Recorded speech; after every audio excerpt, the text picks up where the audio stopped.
ఒప్పందంపై రేవంత్ ఆగ్రహం. అదే రాత్రి రేవంత్ రెడ్డి గారు చక్కగా మంచి మెసేజ్ ఇచ్చారు. క్లబ్బులకి పబ్బులకి నేను రాను, అసెంబ్లీకి రాని మాట్లాడదాం, లేదంటే ఫామ్ హౌస్కి నేనే వస్తాను, అట్లయినా మాట్లాడదామని చెప్పని మెసేజ్ ఇచ్చారు. అంటే జనరల్గా ఏదైతే పొలిటికల్గా ముఖ్యమంత్రి గారిని ఇరికిచ్చేటువంటి ప్రయత్నం చేశారో ఆయన కూడా అదే స్థాయిలో రిప్లై ఇచ్చేటువంటి ప్రయత్నం చేశారు. జనరల్గా ఎప్పుడు అయ్యే బయట ప్రెస్ క్లబ్లోనో లేకపోతే ఇంకో దగ్గర డిబేట్లు చేసి పార్టీలతో కూర్చొని డిస్కషన్లు జరగవు కదా. సరే, ఆ సందర్భంగా ఆయన కూడా అదే కామెంట్ చేశారు. దీనికి కవిత గారు ఇంకొక కామెంట్ చేసి పోలీస్ కంట్రోల్ రూమ్ దగ్గర మాకు ఏదైతే మీరు చెప్పినటువంటి హామీలు నెరవేర్చలేదు, హామీల గురించి మనం మరి చర్చిద్దామని చెప్పి చేసి ఒకసారి బైట్స్ ప్లే చేయండి. మీ కుటుంబంలో ఏదైనా ప్రాబ్లం ఉంటే మీరు కూర్చోవాలి, కుటుంబ పెద్దలతోనో కుల పెద్దలతోనో కూర్చొని పంచాయతీ తెంచుకోవాలి. తమ్ముడి చెల్లెలకు పంచాయతీ ఉంటే, బావమార్తలకు పంచాయతీ ఉంటే, ఈ వీధి భాగత్వాలనే ఓదికు బావ, ఓదికు బావమార్తె, ఇంకో దిక్కు చెల్లె, ఈయన గల్లీలంట, ఆమె ఢిల్లీలంట. ఏంటి ఇది? తెలంగాణ సమాజం గమనిస్తలేదా?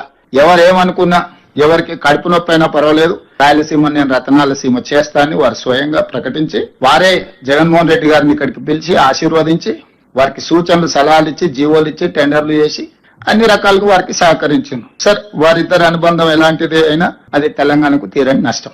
అందుకే ఈరోజు కృష్ణానదిలో చంద్రశేఖరరావు గారు చేసిన ద్రోహము నిజంగా ఒకవేళ అనాల్చి వస్తే, ఒకవేళ ఇట్లాంటి తప్పులు చేసినందుకు వాళ్ళని ఒక్క కొరడా దెబ్బ కొట్టాల్సి వస్తే చంద్రశేఖరరావు గారిని 100 కొరడా దెబ్బలు కొట్టాల్సింది కృష్ణానదిలో మనకు చేసిన ద్రోహానికి.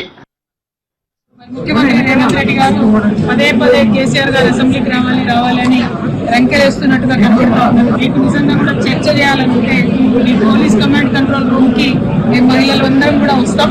మీరు చర్చ పెట్టండి, తప్పకుండా చర్చిద్దాం. అంతేగాని చీటికి మాటికి కేసీఆర్ గారి పేరు చెప్పి మీరేదో డైవర్షన్ పాలిటిక్స్ చేయాలని చూస్తే తెలంగాణ ప్రజలేం అమాయకులు కాదు. మీరు చేయనటువంటి విషయాన్ని ఖచ్చితంగా వెంటబడతాం. మీరు చేసినామని చెప్తున్న విషయాల్లో ఉన్న వీధుల్లో కాకుండా, క్లబ్బుల్లో కాకుండా, పబ్బుల్లో కాకుండా, ప్రజల ముందు చులకన కాకుండా చట్టసభలలో మనం చర్చ చేసుకుందాము. రండి, మీ అనుభవంతోని మీ చేసిన ప్రయత్నాలన్నీ వివరించండి.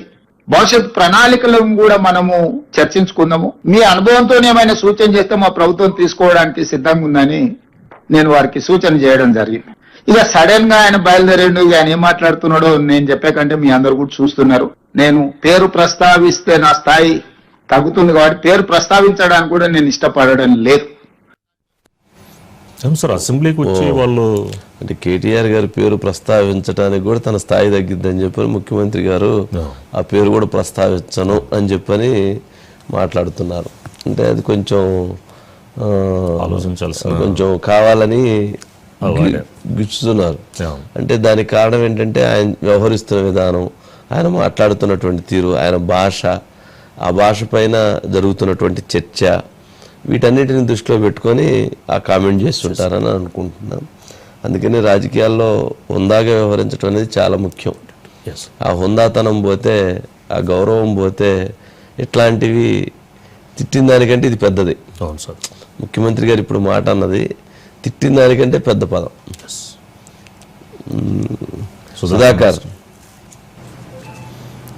సుధాకర్ మొత్తానికి పొలిటికల్ డైమెన్షన్స్ మారుతున్నాయి.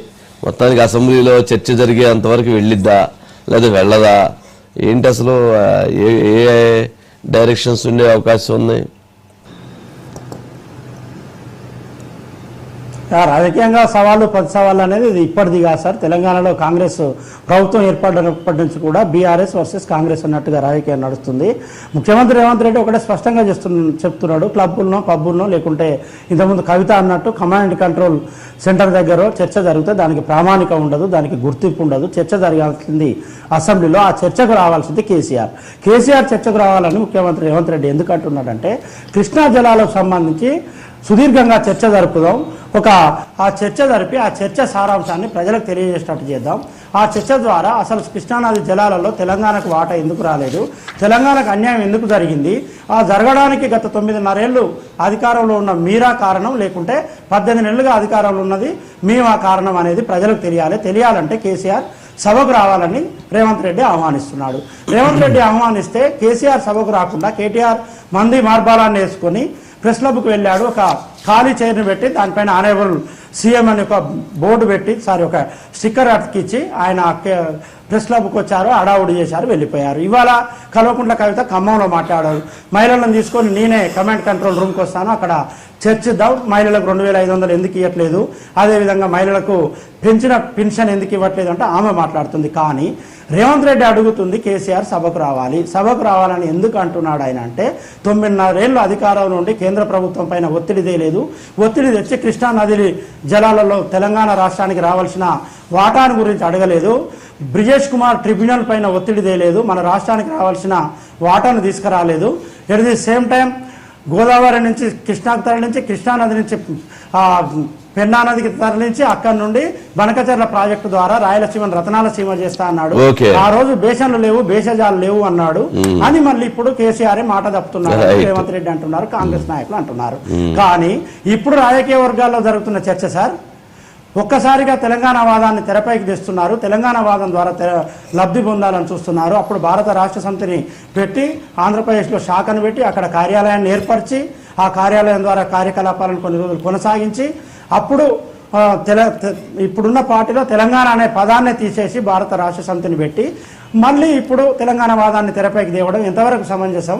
ఈ ఎన్ని పొలిటికల్గా యూటర్నులు ఎన్ని ఉంటాయి, ఎన్ని యూటర్నులు బీఆర్ఎస్ తీసుకుంటుంది, ఇన్ని యూటర్నులు తీసుకొని తెలంగాణ ప్రజల నుండి కేసీఆర్ రేవంత్ రెడ్డికి తెలంగాణ వాదానికి సంబంధం లేదు అనే ఒక చర్చను తీసుకురావాలని అనేది బీఆర్ఎస్ ప్రయత్నంగా రాజకీయ వర్గాల్లో చర్చ జరుగుతుంది సార్. రైట్. ప్రజలైతే అంత అమాయకులు కాదు కదా, ప్రజలకి చాలా క్లారిటీ ఉంటుంది. జాతీయ పార్టీగా ప్రకటించుకొని జాతీయ రాజకీయాలని చెప్పారు, తర్వాత 9 సంవత్సరాలు అధికారంలో ఉన్నారు. అప్పుడు కనపడినటువంటివి ఇప్పుడు కనపడుతూ ఉన్నటువంటి వాటి వెనక ఉన్నటువంటి కోణాలేంటి, రాజకీయపరమైనటువంటి అంశాలేంటి, అందుట్లో స్వార్థం ఏంటి, అందుట్లో నిస్వార్థం ఏంటి అనేది ప్రజలకు తెలవదా? అంత అమాయకంగా అయితే లేరు.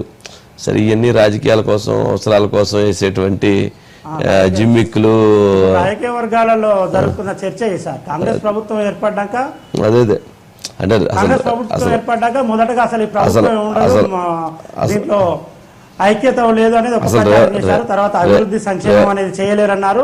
ఈ రెండు చేసి చూపెట్టిన తర్వాత తెలంగాణ వాదాన్ని తెర మీద రాజకీయ వర్గాలు రేవంత్ రెడ్డి గారిని ముఖ్యమంత్రిగా కూర్చోబెట్టి దానికే వాళ్ళు చాలా ఇదయ్యారు.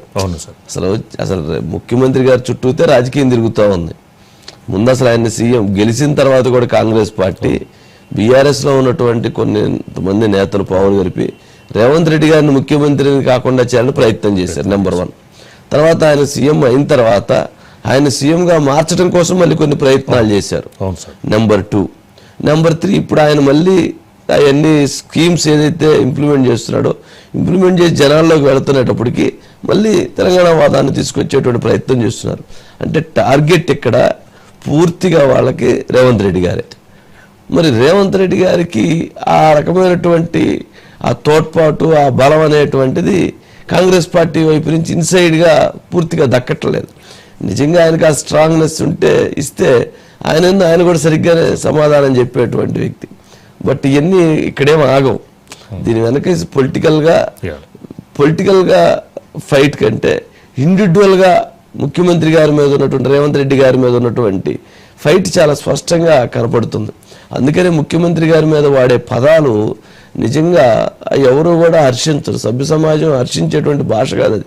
ఆ భాషను ఇంకా సమర్థించుకునేటువంటి రాజకీయాన్ని కొనసాగిస్తున్నారు. అంటే ఏంటి దాని ఉద్దేశం అంటే ఆయన స్థాయిని, ఆయన పరపతిని, ఆయన్ని